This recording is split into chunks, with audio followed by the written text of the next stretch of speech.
안녕하세요. 이빨연구TV 보아치과 박정현입니다.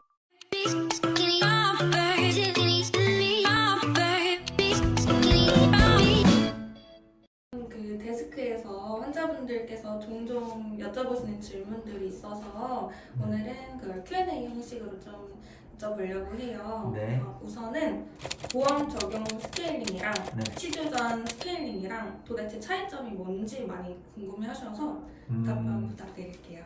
네. 뭐 6개월에 한 번씩 또는 뭐 1년에 한 번씩 이렇게 정기적으로 검진을 받으면서 문제가 생기기 전에 스케일링을 미리 예방적으로 하게 되는 경우가 있는데, 그런 스케일링으로 그냥 끝나는 그런 예방적인 스케일링은 원래는 보험이 되지 않습니다. 치료 목적이라기보다 예방 목적이기 때문에. 그런데 이런 예방 목적에 보험이 되지 않는 스케일링을 국민들이 좀 더 잇몸 건강을 위해서 꼭 1년에 한 번은 받았으면 좋겠다 해서 1년에 한 번을 보험이 되게 바꿔준 거예요. 그래서 그렇다고 해서 뭐 보험되는 것만 1년에 한 번 다 받으면 되는 건 아니고, 본인 잇몸 상태에 따라서 잇몸 치료도 받고 잇몸이 안 좋으신 분들은 훨씬 더 자주 스케일링을 받으셔야 하고요. 그것은 치과에서 결정되는 대로 상의하셔서 진행을 하시면 될 것 같습니다. 네. 잇몸 치료는 왜 꼭 나눠서 해야 되는지 궁금해요. 잇몸 치료라고 그냥 우리가 통칭해서 말하지만, 그 안에는 그냥 마취해서 하는 잇몸 치료도 있고 수술처럼 하는 잇몸 치료도 있고 여러 가지가 있는데요. 이것들은 마취를 해서 진행을 해야 되기 때문에 기본적으로 보험에서 어느 정도 요즘 하루에 할 수 있는 양이 좀 정해져 있습니다. 이거는 의학적인 것과는 조금 차이가 있는데, 보험으로 받으실 때 그거에 맞춰서 좀 나누어서 받는 게 있고요. 그리고 그렇게 좀 덜 힘들게 나눠서 받으시는 게 좀 치료 받으시기도 편하기도 하고 그렇습니다. 다음으로 잇몸 치료 중에 흡연 음주 괜찮을까요? 흡연은 그냥 다 안 좋고요. 아무래도 입안에 치료를 하고 있을 때 담배는 더 안 좋은 영향을 주게 됩니다. 그래서 안 좋은 영향이라 함은 뭐 치료도 다 잇몸에 상처를 내게 될 수도 있거든요.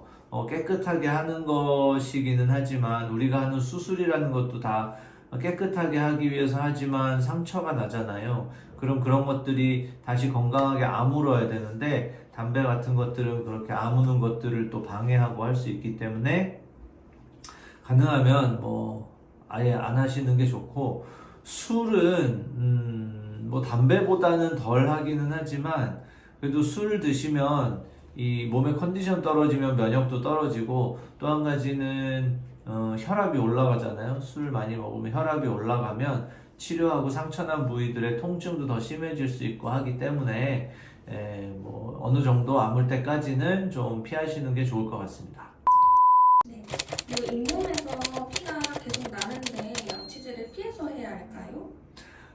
예, 이 얘기는 많이들 하시는데, 잇몸에서 자기가 양치질 할 때 잇몸에서 피가 나니까 조심해서 살살 한다고 하시는 분들이 많거든요. 특히 뭐 수술하고 나서도 그런데요. 잇몸에서 피가 난다는 것은 잇몸에 염증이 좀 있다는 거고, 잇몸에 염증이 생긴 이유가 양치질이 잘 안 됐기 때문이거든요. 그런데 잇몸에서 피가 난다고 거기를 살살 닦으면 양치가 더 안 되고 염증이 더 심해지고 피가 더 많이 나고 이렇게 계속 되기 때문에, 보통 양치질에서 잇몸에서 피가 나면 이 부분이 양치가 평소에 잘 안 돼서 염증이 좀 있구나 라고 생각을 하고, 더 그 부분을 한 번 더 닦아주시고 치실도 하고 더 깨끗하게 해주셔야 점점 피가 나지 않습니다. 전혀 걱정하실 필요 없고요. 더 깨끗이 닦아주시는 게 좋습니다. 네, 근데 그 치아 칫솔이랑 칫솔 사용하면 틈이 더 벌어지는 것 같은데 안 쓰면 안 되나요?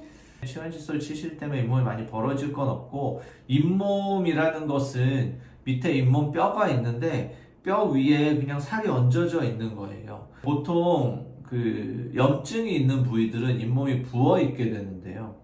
그런 부어 있는 부위들이 이 치료를 받고 치간 칫솔을 하고 치실을 써서 점점 깨끗해지면 이 염증이 없어지면서 부어있던 잇몸이 가라앉게 되는데, 그러면서 그 공간이 좀 벌어지는 것처럼 느껴질 수도 있지만 사실 그 상태가 지금으로서는 건강한 상태인 거고, 그래서 치간 칫솔하고 치실은 쓰는 게 훨씬 더 좋습니다. 그런데 치간 칫솔은 이 치아 사이에 염증이 별로 없어서 잇몸이 꽉 차 있는 부분들은 이렇게 넣어보려고 하면 잘 안 들어가고 막 그런 데가 있는데, 그렇게 억지로 넣으실 필요는 없어요.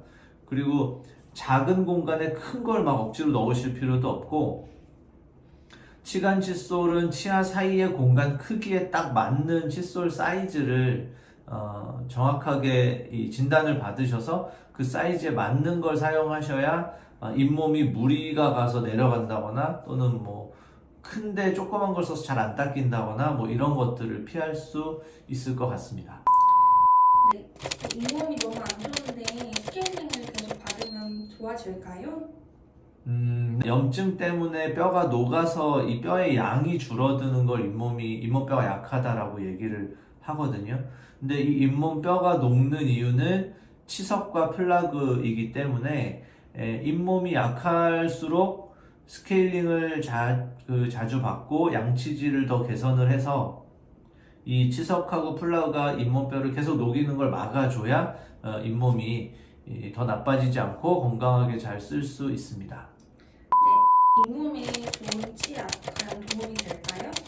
부가적인 기능은 있겠으나 그 기능보다는 일단은 칫솔로 그 치아를 구석구석 깨끗하게 닦아주는 것이 더 중요하다고 할 수 있습니다. 네, 오늘은 그 저희 병원에 오시는 분들이 이렇게 뭐 데스크나 이런 데서 막 궁금해서 많이 물어보는 질문들 몇 개를 추려서 정리를 해드려 보았습니다. 이 이외에도 궁금하신 거 있으시면 댓글 달아주시면 감사하겠습니다. 네, 감사합니다.